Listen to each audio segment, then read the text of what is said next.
So, I don't know who needs to hear this, but if you have a gardenia indoors, and generally for any houseplant, it's probably good this time of year to check.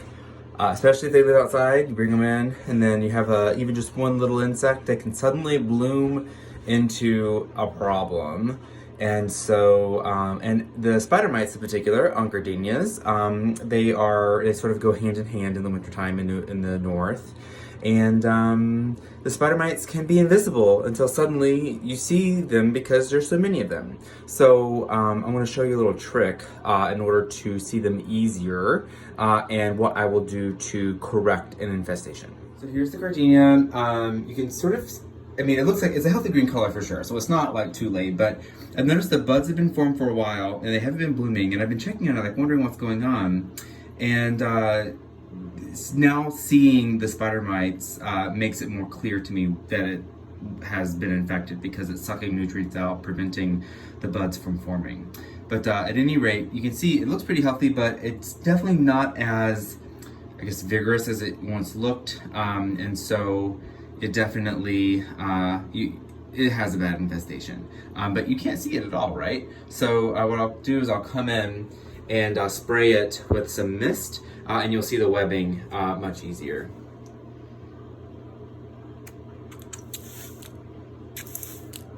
And so you can kind of see now the fuzzy bits there where there's droplets collecting.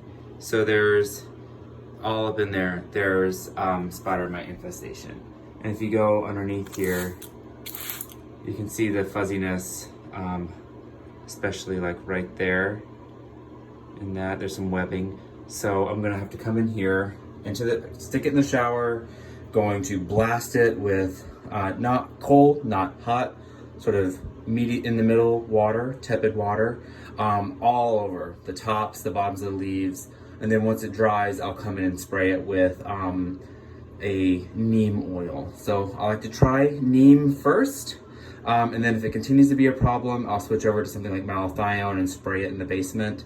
I don't like to use either of those products outdoors in the summer because I don't want to kill insects, particularly malathion. That's kind of a baddie, but I use it in a secluded area, keeping it in the basement so that I don't hurt myself or any insects that might be outside, and only nuke the insects that are affecting the plant. So it's in the shower now, and we're going to turn on the shower and just go through, and this will get everything that's on top of the leaves and on the stems. And then I'm going to come in and make sure that I do underneath. And see, spider mites really like it when you notice that your house is getting quite dry. That's when they like to proliferate. So water will kill them. They'll drown in it basically. They're so tiny, they'll drown inside the droplets. And then we'll come in with an insecticide and kill anything that is left. And then I'll probably do this treatment again in another week, and I'll just monitor it. We're getting close to springtime, and of course once this gets hardened off and goes back and lives outside in the garden, the spider mites won't be a problem then. They just sort of get eaten up and die outside.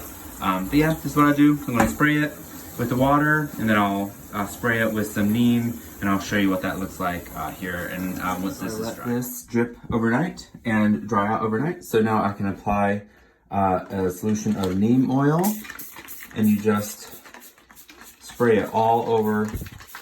I like to do from the top, make sure I get the stems, and then I'll tilt the plant and spray it on the side of the leaves. And then I'll repeat this process if I see any other issues, or probably in a week's time, just to be safe.